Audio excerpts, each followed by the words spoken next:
Très bonne soirée à toutes et à tous et bienvenue à vous sur Médien. Gilles Médien reprend ce soir donc avec le professeur Mamoun Moubarak Dribi. Nous reprenons la même thématique que celle d'hier soir. Enfant colérique, crise physique. Lorsque mon enfant se met en colère, il réagit physiquement en se tapant ou en tapant les autres. Son comportement nous déstabilise parfois. Comment doit-on réagir? Et surtout, quelle en est la raison? Eh bien, on continue ce soir, professeur Mamoun Moubarak Dribi. Merci d'abord d'être encore avec nous. Tout va bien? Oui, alors ce soir, donc, on continue, professeur, mais à travers les interventions, les mails des auditeurs et des auditrices.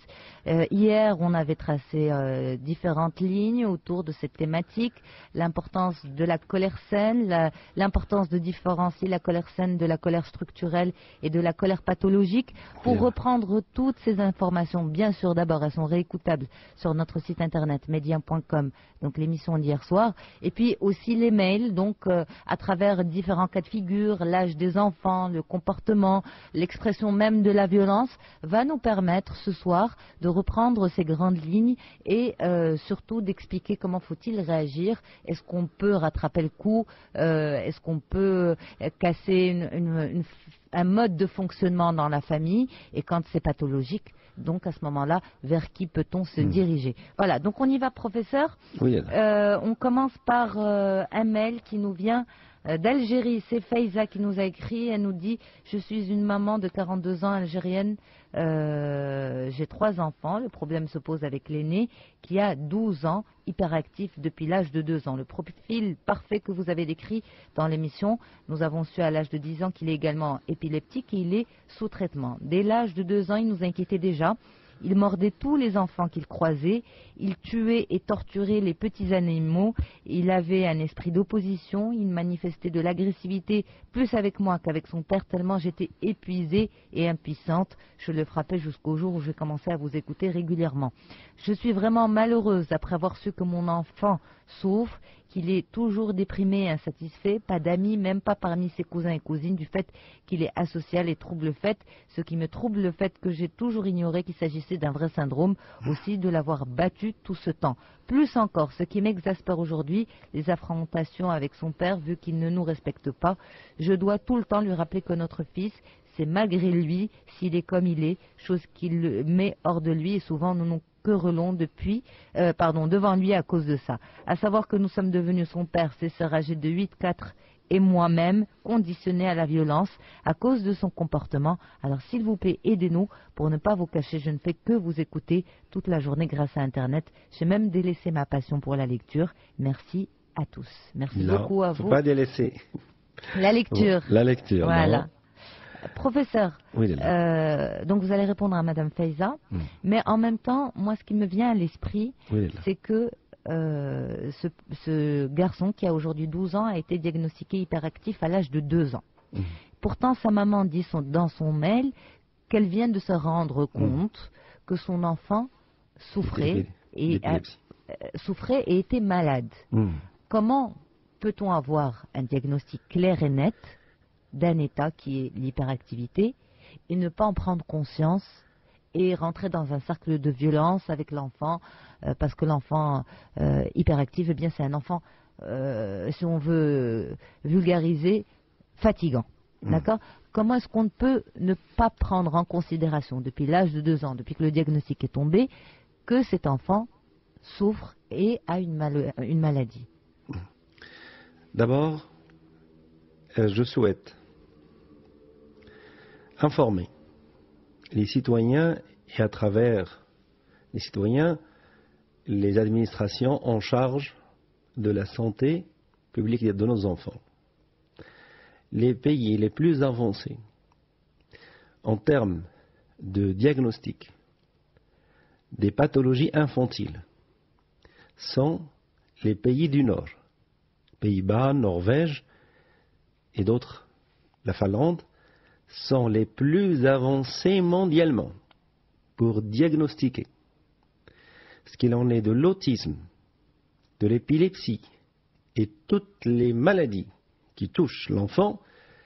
Ces pays sont dans une avancée technologique, scientifique impressionnante.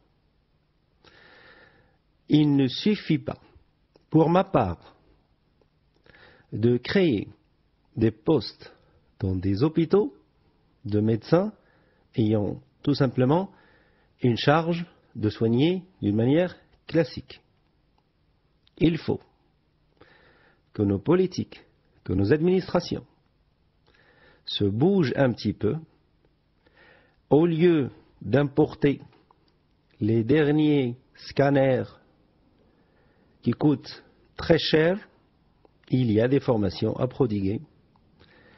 Au niveau du soin, il y a des échanges à avoir avec ces pays-là.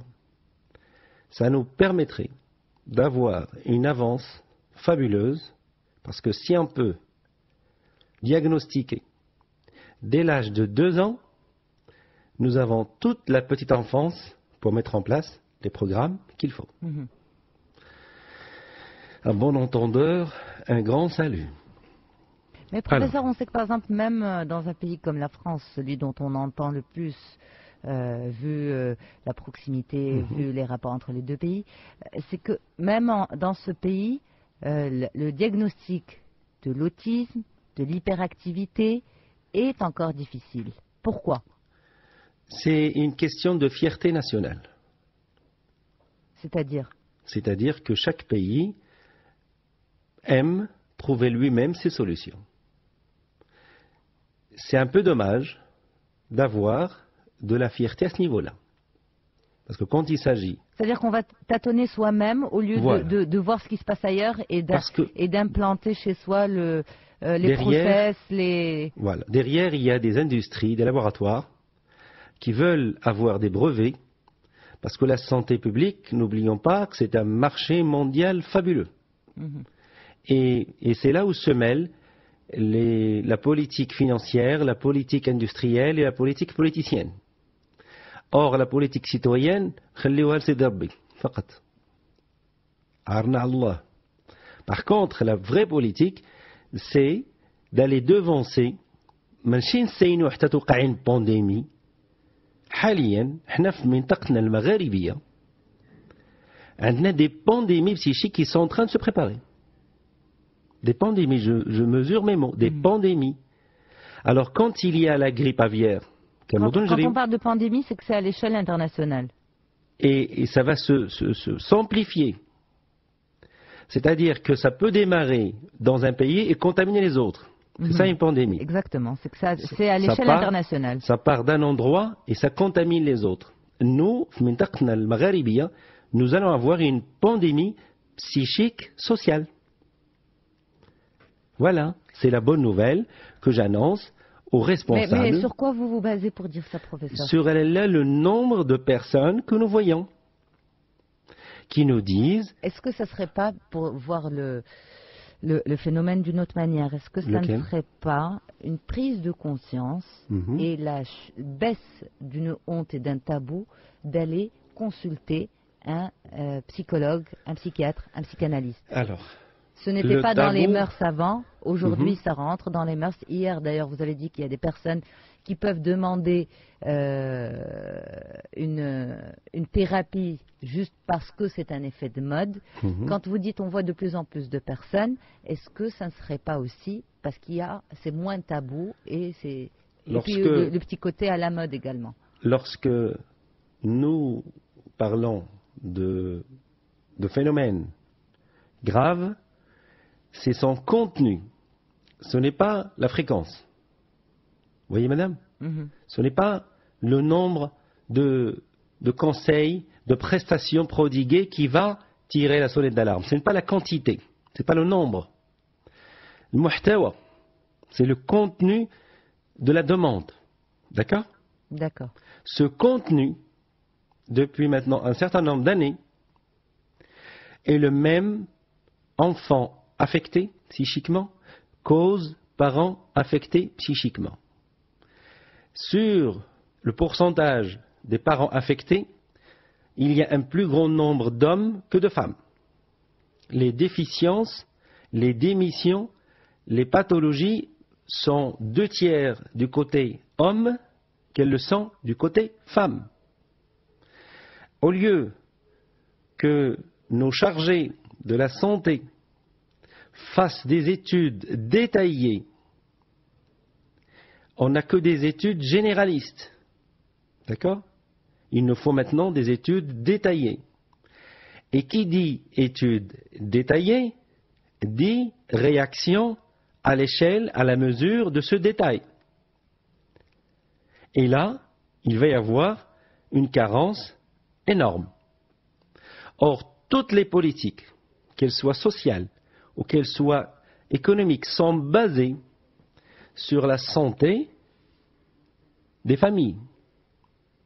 Si les concitoyens n'ont pas la capacité de résister, de tenir à la charge lourde de la vie et à la pression de la vie, toutes les politiques que vous allez lancer seront supportées par un citoyen fragile et faible.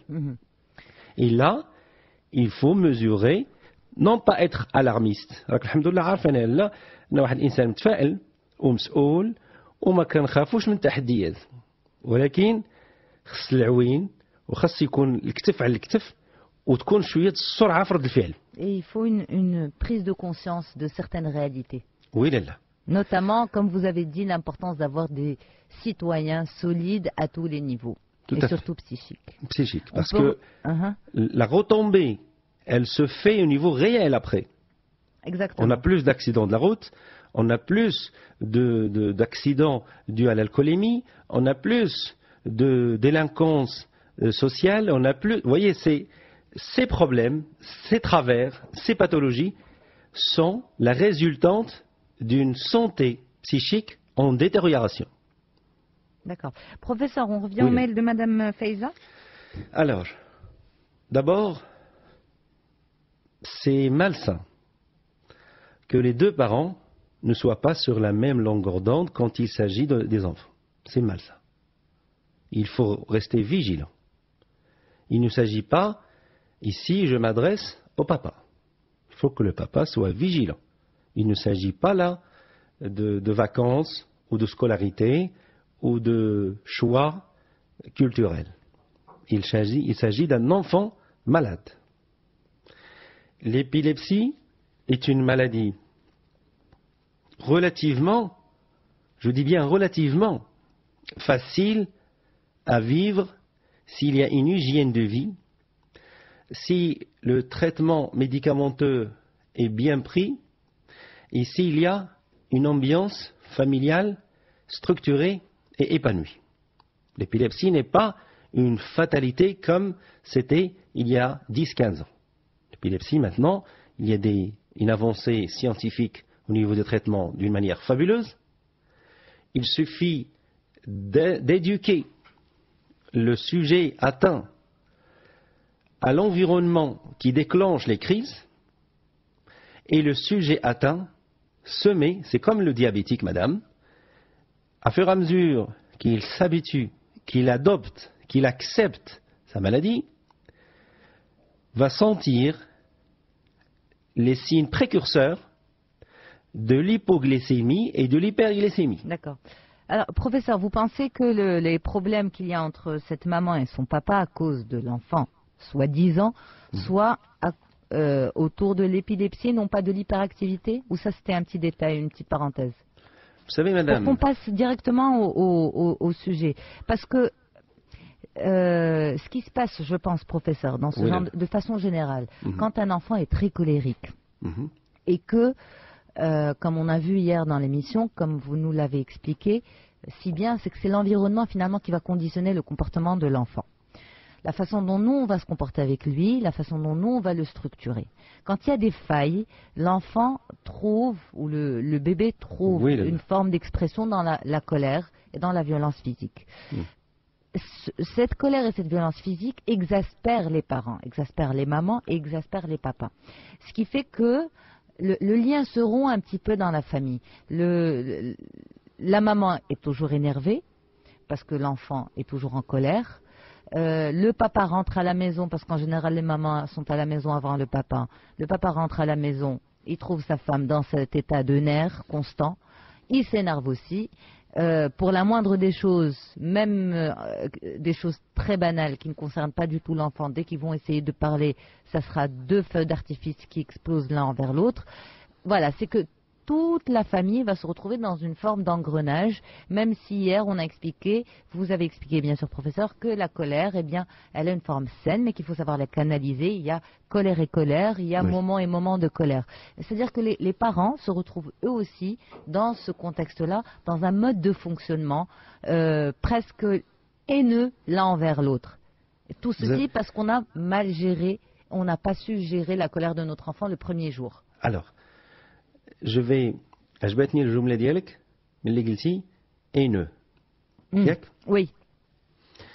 شتي لا في العمل ديالي في العائلات اللي هادشي اللي عندهم عجبك في هادشي كله اللي قلت بروفيسور؟ لا انا حسبي على الله اللي قلتي كله تبارك الله في المستوى، غير فتحتي واحد لا ستركتور اللي قلتي haineux، واحد لا ستركتور اللي غتمكنني باش نوضح العائلات واحد النقطة اللي كتكون مسكوت عنها وخطيرة جدا. فين كيكمن الخطورة ديال هذا المسكوت عنه؟ هو شتي لالا راه في العائلات راه شي كيحمل المسؤولية لشي ومسكوت عنه. في عائلة من العائلات اللي دخلت فيها اللي عندهم وليد عنده اضطراب في الشخصية ديالو، ما غنفصلش تفاصيل باش نخلي العائلة مستورة من ناحية ديال البروفيل ديال الوليد، ولكن عنده اضطراب، ما كيتكلمش مزيان وما كيتمدرش مزيان، عنده واحد التصرف فيه عنف، حتى هو تيأذي الحيوانات وتيقطع الألعاب ديالو يمزقها بواحد الشكل، ودائما تيرد بعنف على باه إلا خاصم عليه أو على مو اللي دخلت. ملي دخلت في هذه العائلة لقيت واحد المسكوت عنه، وحنا ملي كنلقاو المسكوت عنها لالا ما كنسميوهش، كنبقاو ننتظروا حتى واحد في الوالدين كيكون عنده الشجاعة وكيسميه، لأن كيحس بينا عرفناه. ماشي حنا خدمتنا on sait lire le sous-entendu, on sait le lire. Mais notre travail n'est pas de le révéler comme ça. Parfois, je peux le révéler comme ça, mais parfois je patiente et le sujet, l'autre, la famille avec qui je travaille sait que j'ai décodé le sous-entendu. D'accord.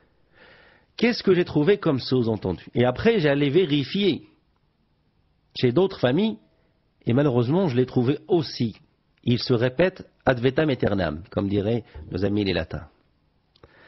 هذا المسكوت عنها لا هو الأب أو الأم أو بجوج، واحد في نفسه في خاطره تيقول الآخر بسبابك باش الدري جا مريض،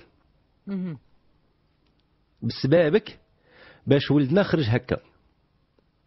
يا إما الأب كيقولها في واحد الصيغة من الصيغات كيدورها في لسانه بشي كلمة بشي خصومة بينه وبين مرتو ديالو حاليها، ولا كيشكي لختو ولا لمو وتيقول واحد الجملة أنا ما نستاهلش هاد الحالة اللي أنا فيها، أنا ما نستاهلش هاد الولد. سهلة. فملي تيقول واحد الأب je ne mérite pas un enfant comme ça, je ne mérite pas. Ce qui veut dire que je ne suis pas maître de cette situation, quelqu'un d'autre me l'a apporté. Voilà. Je suis devant un fait accompli. ملي غتسمع الأم هاد الجملة وراك عارفة الحرص ديال الأمهات على أنهم ما يتنتقدوش في ولادهم. Vous imaginez, vous dites à une maman وهاد الشيء اللي جدتي شو كيداير. Vous imaginez quelle phrase. C'est la faire responsable de quelque chose dont elle n'est pas responsable. Donc, la position, vous croyez que nous, qui sommes étrangers à la famille,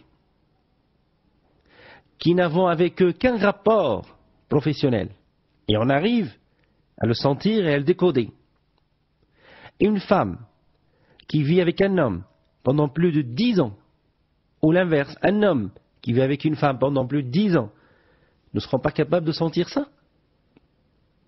Et une fois ils le ressentent, est-ce qu'ils ont l'honnêteté, le courage et la droiture d'avouer en toute humanité et humilité دافوي واحد يبوح للاخر يقول له والله يسمح لي من حقك. شتي لالا راه بلا ما شعرت لقيت راسي كنقول هاد الكلام يا ربي تسمح لي الله ما يجعلك تسمحي لي الشريفه. واش عندهم هاد لونيتي هاد لا دغواتور تقول هاد الكلام هكا لعشيرتك؟ لان علاش النبي صلى الله عليه وسلم نعم لا اسمح لي بروفيسور قطعتك سورتو كونت je voudrais vous poser une question. شنو اللي كيخلي الانسان يظن في داخله في نفسه ان ولده ولا بنته الا كانوا مصابين بشي حاجه ولا مرض راه بسبب الاخر؟ النبي صلى الله عليه وسلم قال واحد الحديث الايمان يزيد وينقص. لا فوا augmente et diminue. فملي كنكونوا عندنا الفلوس وعندنا صحة جيدة وتجارتنا وخدمتنا خدام مزيان كتلقى الناس لا كيزكيو وكيصدقوا وكيديروا الأعمال الخير. وملي لا قدر الله كيتصاب ولادهم ولا كتصاب صحتهم وتجارتهم كتنقص كتلقاه ما كيعطيش حتى 2 دراهم للعساس ولا عطاها كيغوت. هذا طبع الإنسان. هكا حنا طبعنا. Alors est-ce qu'on peut revenir au nom dit professeur pour qu'on puisse répondre à Madame Faiza? Le nom dit. Et parce que j'ai promis aux auditeurs de traiter leur mail. Alors on y va professeur s'il vous plaît. مرحبا.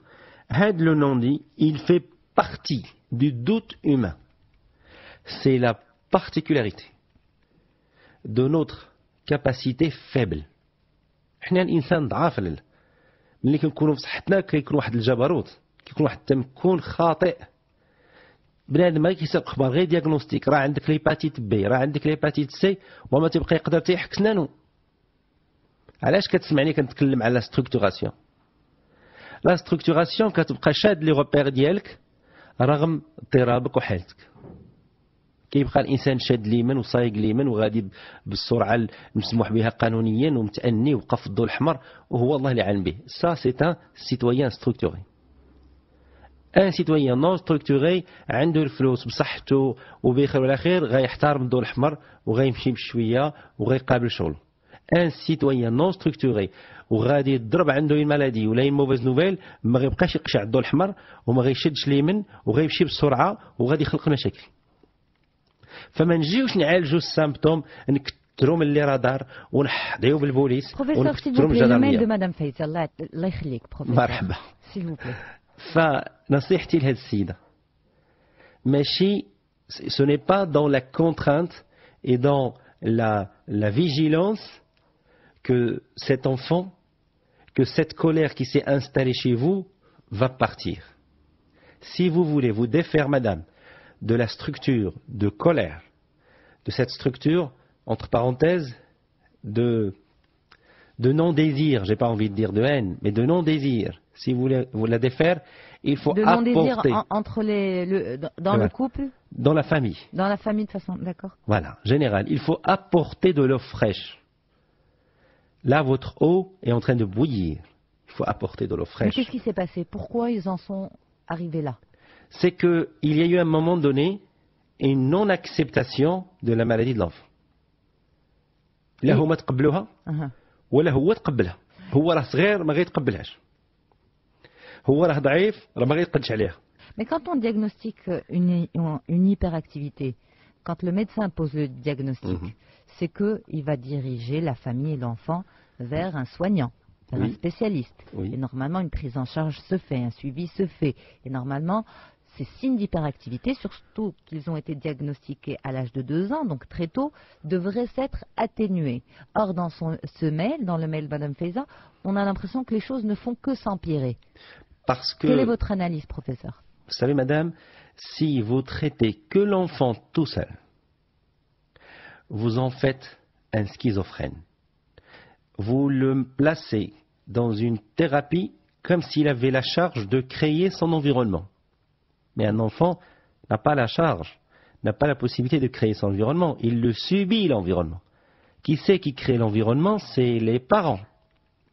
Donc, si les 2 protagonistes, papa et maman, ne viennent pas dans la thérapie apporter leur bagage, leur histoire, leur pathologie réciproque, parce que chacun de nous est porteur d'une petite, moyenne ou grosse pathologie. Si l'environnement ne se défait pas de la matière qui génère le trouble, l'enfant va se sentir bien chez le thérapeute, mais une fois rentré chez lui, dans l'environnement qui génère le trouble, il va se réinfecter et redémarrer à nouveau. Et là, on fait la gestion de la culpabilité. Les parents se déculpabilisent en payant une thérapie, en disant, plus tard, tu vois, on t'a emmené voir un spécialiste. Or, ce qui nous intéresse, ce n'est pas de se déculpabiliser, c'est de financer une action de thérapie, mais d'en tirer profit pour changer les positions malsaines. Si ces positions malsaines ne se modifient pas, la thérapie, c'est juste de la publicité ou une action plus ou moins efficace dans l'espace du cabinet chez le spécialiste. Très bien. Professeur, un autre mail, on va voir donc à travers le mail de cette maman là encore, si c'est une colère saine, une colère structurelle ou une colère pathologique, et puis à ce moment-là, comment gérer la situation. Elle nous dit, je suis âgée de 34 ans, vivant en France, maman de 2 garçons de 3 ans et demi et 1 an. Je vous écris concernant mon aîné, donc l'enfant qui a 3 ans et demi. Depuis tout petit, c'est-à-dire déjà à la maternité, il a manifesté une très grande colère, des crises de pleurs aux larmes depuis la période néonatale. J'ai passé les premiers mois de sa vie à essayer de le consoler. Je n'y arrivais du moins que pendant les moments d'allaitement. Pardon d'avoir écorché le mail. Le sommeil est une autre histoire. Il s'est réveillé en hurlant 3-4 fois par nuit jusqu'à l'âge de 2 ans.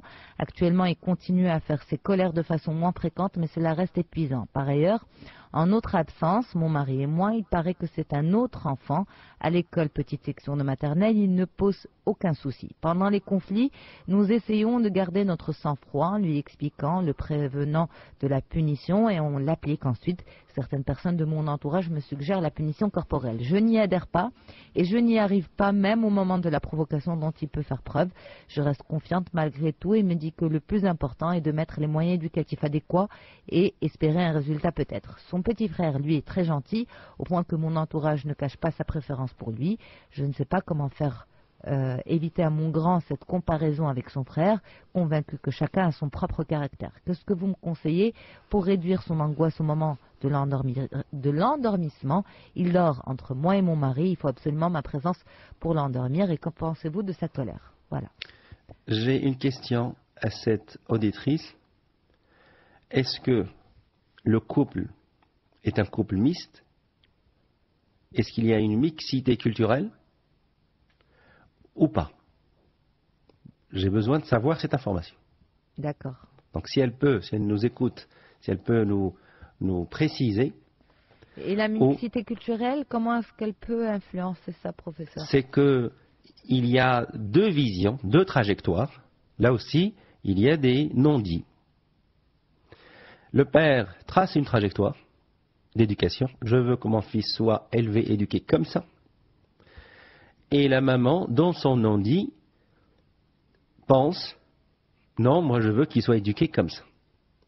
C'est comme si vous aligniez votre parabole, vous codifiez une chaîne, mais vous lui donnez 2 directions. Une direction Nailsat et une direction Hotbird. Et bien lorsque vous allez, avec la télécommande, choisir cette chaîne, la parabole en haut, elle va devenir folle.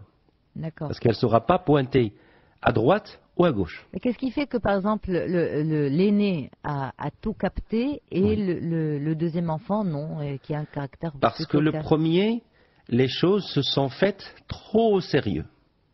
On a voulu incarner la fonction paternelle et maternelle à la lettre. Le second, on a relativisé nos positions.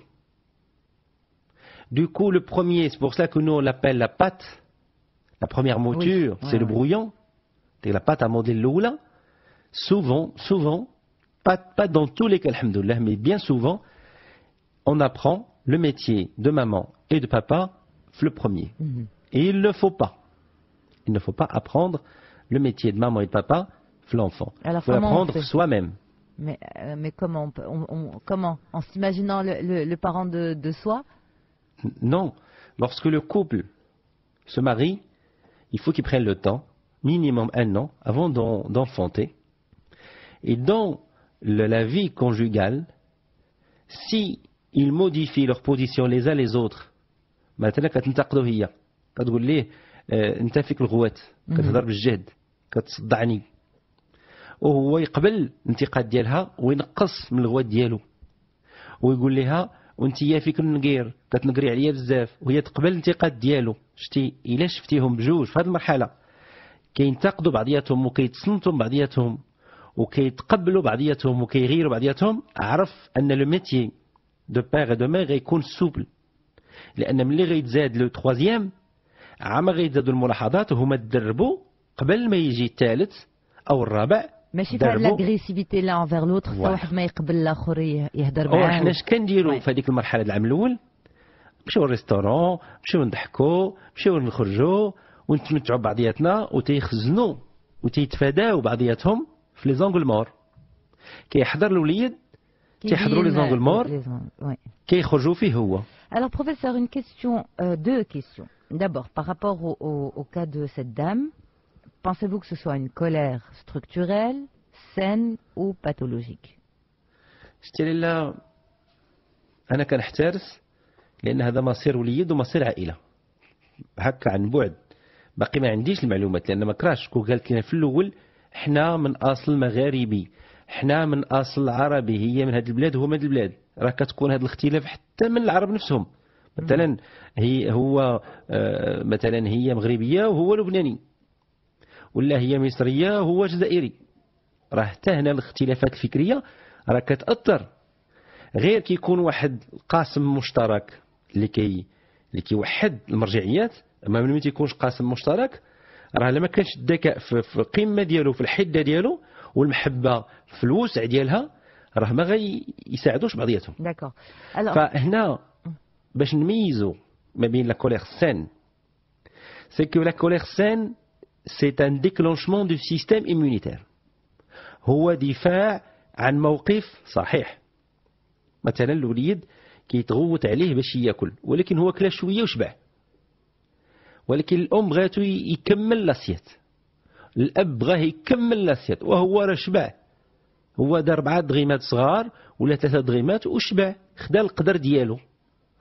ملي الاب تيبقى يحكر خاصك تكمل لاسيات حيت لي ليغوم فيهم لي فيبر وتكمل الياغورت باسكو خصك لابور ديال هاد، كيديروا هما واحد الالغوريثم هو ما عندوش كيفاش ينتقد.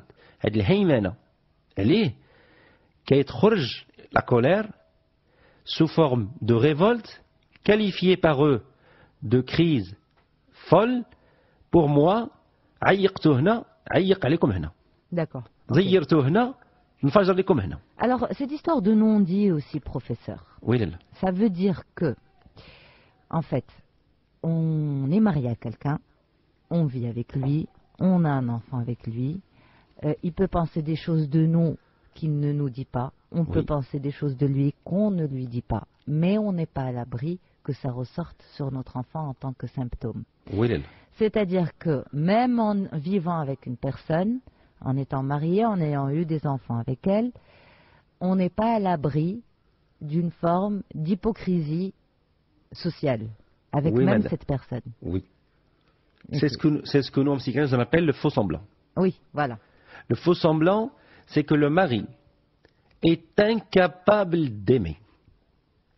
هنا الله يخلي لكم اللي تيردوا البال راه بزاف د الرجال ما كيقدروش يحبوكم كيتزوج، لان بلا زواج ما غيقدرش يدخل المراه لبيتو، يطوبليجي ديال اوبليغاسيون ليغال، حيت الا مشى تبين لها بانه ما عندوش قدره على حبها ما غتقبلوش ما غتزوجوش. تيمثل كادويات والضحكه. Mais quand vous dites la plupart des hommes sont incapables d'aimer, c'est un constat affreux. C'est un constat affreux, mais oui. C'est-à-dire que vous êtes sûr de ce que... Pas que vous êtes sûr, mais je veux dire, comment est-ce que vous pouvez avancer ça? Donc, en fait, ça aussi, ça peut être l'un des symptômes qui apparaît dans la colère des enfants? Oui. Dans ce cas-là, la plupart des enfants devraient être colériques. Mais si la plupart ils devraient être colériques, quel qui est fort? Encore une fois, la colère saine, c'est un signe de bonne santé psychique. Mais ça peut être le reflet du fait que le mari n'aime pas sa femme. Que le papa n'aime pas la maman. Bon, c'est pas notre thématique. C'est pas notre thématique. C'est très épineux comme question, comme sujet. حيت شكون هما اللي قرابات المحبة راه النساء. شتي هي كتكون ما كتعرفوش. Parce que professeur, vous lâchez une bombe pareille. Oui. Vous dites la plupart des hommes ne vous aiment pas. Ne vont pas chercher à construire l'amour, ils vont d'abord chercher à avoir une femme pour avoir des enfants et lui sera droit avec elle pour honorer ses besoins et point la ligne. C'est pas notre sujet de ce soir. Exactement. فالمرأة ملي كتحس بواحد الزوج ما يشاركهاش في مشاريعه، ما يشاركهاش في رأيها في خدمته، ما ياخدش برأيها في أمور عائلته، ملي كتخص الأمور مو خوتو كتولي هي برانية. Beaucoup d'hommes sont comme ça justement. ها حنا جايين ملي كيبغي يدير كارير ديالو ويدير شي حاجة في أموره هي برانية. ملي كيبغي يجمع فلوسه ويتصرف بفلوسه في شي أمور كتخص مشاريعه ها هي برانية. وفين هي المحبة؟ D'accord.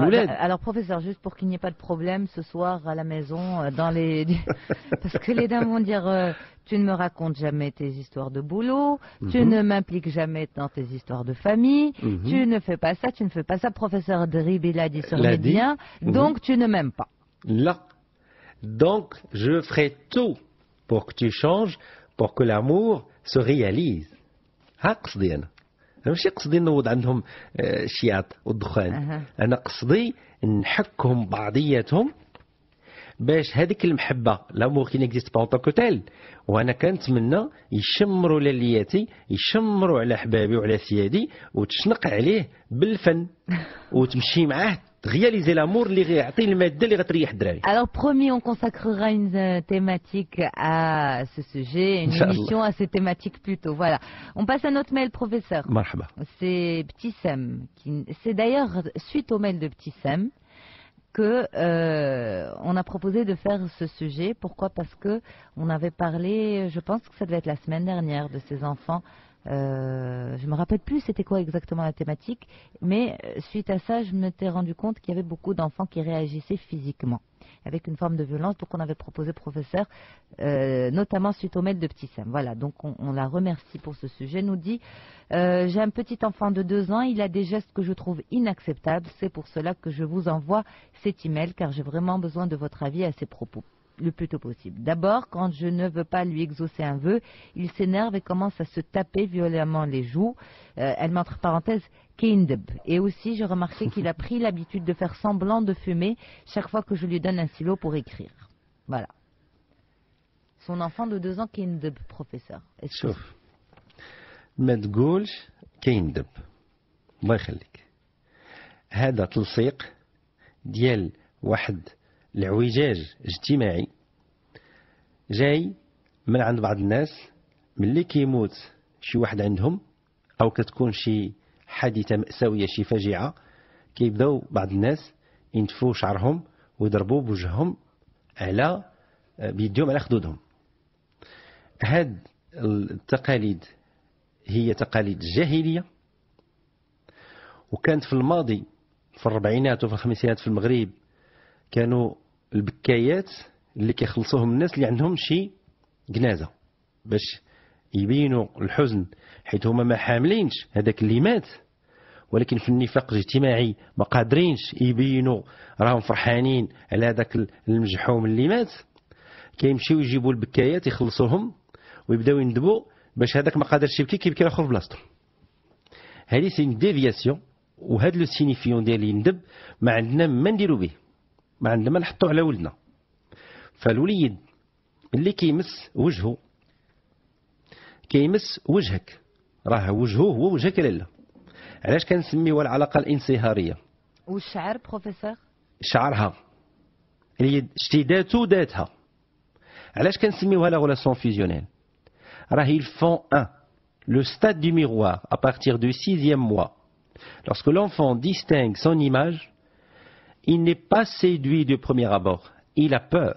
Donc en fait, ce n'est pas une réaction physique pour se faire du mal. Non. il touche à l'objet qu'il est. Parce que باقي هو داخل في relation d'objet. مازال ما خرجتوش الريلاسيون sujet à sujet. فكو تعاملات معه sujet à sujet هو ولدك عنده قيتات ما كيبغيش يتعنق ويتباس. فبحب الكبار للصغار غير كيدخل من الخدمة هز عنق بوس عنق بوس لعب. وهو راه في إمكان الكبار تسلم عليه تقبله بلا ما تهزو تعبزو. خليه في جنبك واستأذنه تلفت فيه قول له بابا يمكن لي نستأذنك. هو مازال ما عارف شنو هو هذا السينيفيون نستأذنك ولكن غادي يستغرب الأمر. يمكن لي نستأذنك هو غيقول لك قول له بغيت نبوسك. يقدر يقول لك لا غيلعب معاك صيغه ديال السيدكسيون. انت غتقول ليه ياك ما كتبغينيش يقول لك لا غيبدا يلعب. شتي في هاد اللعيب كيدخلوا العلاقه ديال دو سوجي. حيت ملي كيتلاقى الراجل المراه وتيقول لها الشريفه بغيت نخطبك كتقول ليه مرحبا واش كيشدها كيعنقها يلا تعرف عليها وخرج هو وياها جلسوا تذاكروا وقال لها بغيت نخطبك نجي لداركم قالت لي واخا وصافي قالت لي واخا كنت كيعنقها. كيفرح كيبتسم ولكن كيخلي واحد ديستانس بينه وبينها وهي كتحس بالفرح حتى هي وكتخلي واحد ديستانس. مع الوقت دو سوجي ا سوجي كيديروا اون ريلاسيون عاد كيدخلوا في اون اونيون. اش كتسمى لونيون كونجوغال. فاحنا مع ولادنا في العلاقه الانصهاريه في لا ريلاسيون فيزيونيل on dispose d'eux, sachant que huma, dans l'univers de l'amour de la maman, ils peuvent se dessaisir de leur individualité, de leur intégrité, ils peuvent même se dissoudre pour bénéficier longtemps de cet amour. Alors, pourquoi nous on lui place une durée de 0 à 2 ans et la sortie doit se déclencher le plus tôt possible pour atteindre le maximum 2 ans et demi, 3 ans. Donc هنا كيبين هذا الولد بأنه باقي عايم ودايب في la relation fusionnelle. Là, il est déjà un petit peu beaucoup. كان خصنا نامورسيوها في 1 an et demi. Et comment on l'amorce cette fameuse relation fusionnelle? La distance. Mais la distance, ça veveut dire quoi? Ça veut dire moins d'affection, moins de présence, moins de quoi? C'est de s'occuper. شكون هو اللي غيشبع حب المرأة؟ زوجها. Mais excusez-moi. D'abord, déjà, on ne passe pas beaucoup de temps avec nos enfants parce qu'on travaille toute la journée. D'accord? Si en plus, quand on rentre le soir, vers 1 an et demi, 2 ans, pour les faire sortir de cette fameuse relation fusionnelle, il faut prendre une certaine forme de distance que je n'arrive toujours pas à visualiser pour les sortir et nous sortir de cette relation fusionnelle. Quel temps nous reste-t-il? Moi, je parle en termes de temps, en termes de minutes, de temps palpable, hein, de vrai temps. Qu'est-ce qui nous reste avec eux? Comment on peut construire une relation avec eux? شوف ليلى انا نوضحها لك une fois pour toutes. عافاك باش نفهمها une fois pour toutes. دخلتي لدارك. وي. ملي دخلتي وبنتك شاده لك في رجلك لاصقه فيك. مشيتي للكوزينه شاده لك في رجلك. شاده لك في لي جامب ديالك لاصقه فيك. وي. مشيتي للصالون لاصقه فيك. سيت اون ريلاسيون سين نورمال هذه؟ نو. مشيتي للمرحاض بغات تدخل معاك للمرحاض. نو سي با بيان. اش غدير؟ Vous allez le remettre à sa place. Oui. Benti, ça va pas. Siri la chambre, khanqadi shghali. D'accord.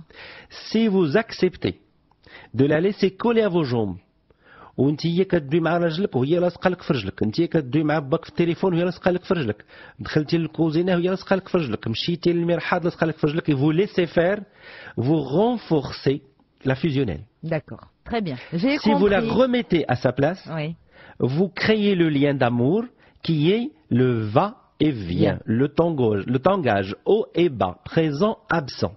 D'accord, j'ai compris. C'est clair? Parfaitement. Voilà. Alors justement, petit Sam, qu'est-ce que vous pouvez lui dire, professeur, quant à son enfant? C'est qu'elle sorte enfin de cette relation fusionnelle. Fusionnelle, خصها تقلب لعند راجلها الدور لعنده، تعمر به الويكاند، ما يدوزوش كله مع اولادهم. يبي معنا يجلسوا في الدار مع اولادهم يخرجوا مع اولادهم، شي بالا لا شي مربيه واحد السبت في العشيه ولا واحد الحد في العشيه وديروا دي زاكتيفيتي للوليدات مع شي واحد يقابلهم، وانتي وراجلك تستفردوا براسكم وسيروا لواحد المطعم وتموا داخلين في الليل شادين في بعضياتكم وكتضحكوا وتحلوا الباب وتلقى وليداتك وولدك كيتفرج في التلفازه ويقدر يشوفك ويغوبش ويبكي. سي با غراف. خليه. الله فاجئتي عليا بروفيسور. Allez, on va prendre un appel. On y va. Madame Latifa de Meknès, concernant les enfants colériques, mon avis, ce ne sont pas les enfants qui sont colériques, c'est le milieu qui est colérique, qui donne les enfants colériques. Mon point de vue là, se limite surtout sur le partage. S'il y a le partage, s'il y a la compréhension, s'il y a l'entente, s'il y a tout ce patelin-là, ça donne effectivement des enfants qui sont bien, des enfants qui sont stables, des enfants équilibrés. Sinon, c'est le contraire. La suggestion que je propose aux professeurs, c'est de lancer un appel aux parents, surtout les papas. Les papas ne sont jamais là. Alors, selon mon expérience, une expérience de 18 ans de mariage, j'ai 3 enfants, un garçon et 2 filles. Je n'ai jamais eu de suivi et le soutien de mon mari. Alors, à un moment, j'ai tout donné. J'ai donné l'affection, j'ai donné حاولت نتفهم ولادي، حاولت نعطيهم كل ما بجهدي، حاولت نعطيهم الحب، الحنان، le suivi dans les écoles, l'hospitalisation, كل شيء. Même quand il tombe malade, il est dehors, il sort de la chambre parce que les enfants sont malades, il ne peut pas rester la nuit là éveillé. Mais parce qu'il a plusieurs engagements, mais il ne veut pas partager. Et c'est tout. C'est mon appel. Je demande au professeur de lancer un appel au papa pour soutenir les mamans qui sont leurs chères épouses. Et point final. Merci Lalla Latifa de Meknès. Professeur, c'est vrai que l'appel est un petit peu loin de notre thématique, mais c'est pas grave, on va... Mettez-le en relation avec ce que j'ai dit au début de l'émission. Beaucoup d'hommes n'aiment pas leurs femmes. Oui. Mais professeur, exactement. Alors, on parle de démission des pères. Pour démissionner, il faut d'abord avoir travaillé. Or, هذا هو الخدمة ديالو. Non, dans ce cas-là, on va dire la démission du mari, mais la démission du rôle de père. On parle de cette démission-là. Je peux finir, professeur. Quand on parle de démission, c'est qu'on a déjà donné en tant que père. Or, les papas, les géniteurs, si vous préférez, ne donnent pas en affect, en présence, en temps, dès le premier jour. Alors, comment peut-on parler de démission puisqu'ils n'ont jamais missionné? Alors, pour la fonction paternelle, elle est fusionnée avec la fonction masculine. La fonction maternelle, c'est un temps différent. Elle n'est pas fusionnée. L'homme apprend à être homme et dans son apprentissage d'homme, يعني الذكر ولدته مذكر كيتخاصم كيجي كيبغي يفتخر بالخصومه راه ضربت فيه وغلبته كتخاصم عليه مو باه. حنا ما عندنا ما نديرو ولدي بواحد فحل كيتناطح مع الناس. حنا بغينا القوه ديالك تخرج في قرايتك في علمك وتخرج في صلاح المجتمع ديالك. ولكن للاسف ملي العائلات كيزكيو هاد الديفياسيون ولدنا فحل كيخافوا منه ولدنا كذا. هنا لو ماسكولين ملي غيدخل في الرجوله ملي غيبغي يخدم ويكون مواطن صالح هذا اللي غيلبس اللباس ديال الابوبه لا فونكسيون باترنال غتجي غتفصل على الفصاله ديال هاد الذكر. اش من فصاله غتلقى؟ اش من كور غتلقى ان كور rempli de certitude, rempli de bévues, de contradictions. La fonction paternelle غتكون مثال le corps اللي لبسها. La fonction maternelle, elle, كتبدا un deuxième temps. كتولي المراه في لا بيبرتي. ولكن راه ما غتكتمل لا ماتيرنيتي حتى غتحمل.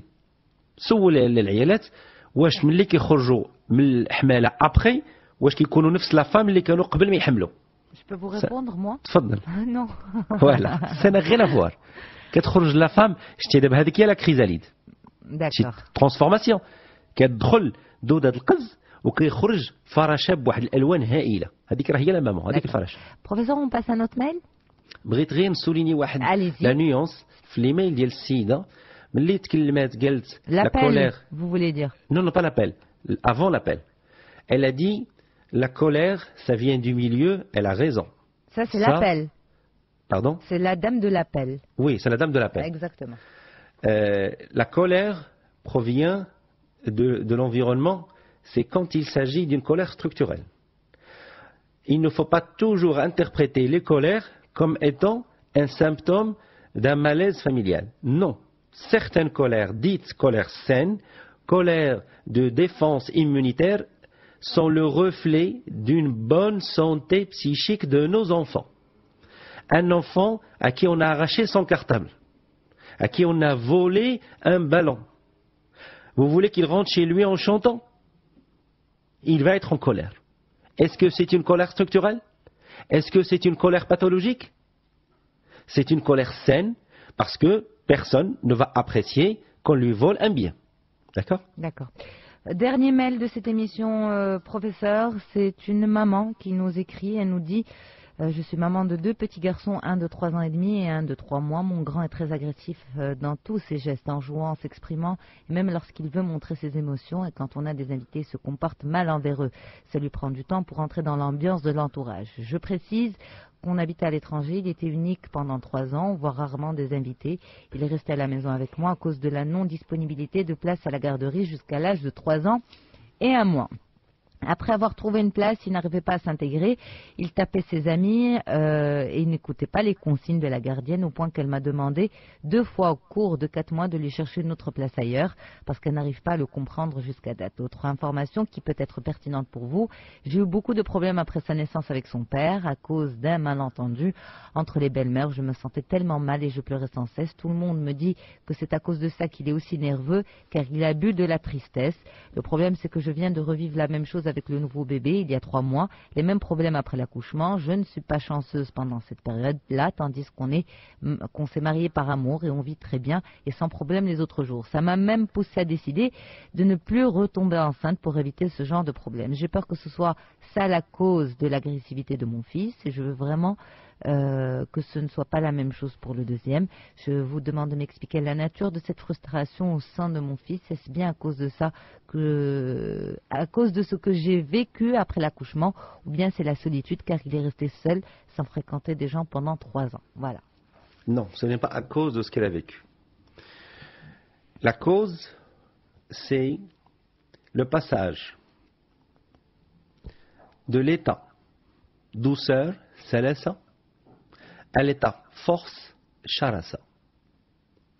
Au lieu de récupérer l'état douceur, salasa, à l'état sharara, c'est-à-dire l'étincelle, l'allumage. Le fait qu'il soit en bonne santé, alhamdoulilah, il est fort. Il vient de sentir sa force s'installer dans ses muscles, dans son petit corps. Or, chez les enfants, comme chez certains adultes, ils ne savent pas ce que c'est que la notion de relativité. Il est fort d'une manière relative. Je ne suis pas fort d'une manière absolue. Il y a toujours quelqu'un de plus fort que moi. Je ne suis pas le plus beau chanteur du monde, il y a toujours quelqu'un d'autre. Il faut toujours relativiser ses positions. Pour amener la notion de relativité chez l'enfant, il faut qu'il y ait quelqu'un en face de lui qui lui fasse jouer cette force et lui fasse sentir sa faiblesse. Si le père n'est pas là, ou s'il y a malentendu entre eux, il faut un relais. Il n'y a pas mieux que des sports comme le karaté, comme le judo, où on va le mettre avec des enfants qui vont se mesurer les uns les autres, et l'un va vaincre momentanément un autre. On va le faire passer du passage vainqueur-vaincu, vaincu-vainqueur. Première solution. Deuxième solution, il faut l'amener vivre la grandeur de l'immensité de la nature. Dans une forêt immense, qu'il voit des arbres majestueux, passer l'après-midi à camper sous les pieds de ces arbres, Déouldek devant des montagnes enneigées. Déouldek devant un océan déchaîné qu'il mesure, qu'il vive sa petitesse de son être devant la grandeur des choses. Et petit à petit, il va devenir modeste et il va s'atténuer. Alors professeur, juste un petit détail avant de nous quitter, une remarque par rapport aux participations des auditeurs et des auditrices. D'abord, toutes les personnes qui nous ont écrit sont des mamans et ensuite, tous les cas sont des garçons. Une petite précision là-dessus, vite. C'est la fonction masculine qui est inculquée dès la naissance. On place le garçon dans une place symbolique, celui qui est le mâle. Et malheureusement, on n'a pas encore désincarné cette place et ça travaille le petit et c'est à son détriment et c'est pas bon. Donc on pourrait dire que c'est un phénomène qui existerait plus dans les sociétés arabo-musulmanes, maghrébines, sociétés d'hommes, plus que dans d'autres. Très bien. On va s'arrêter là en tout cas. Où la symbolique masculine n'est pas encore désincarnée. Très bien. Merci beaucoup professeur. Bonne soirée à vous. Bonne nuit. À demain soir. Merci. À demain soir. Inch'Allah.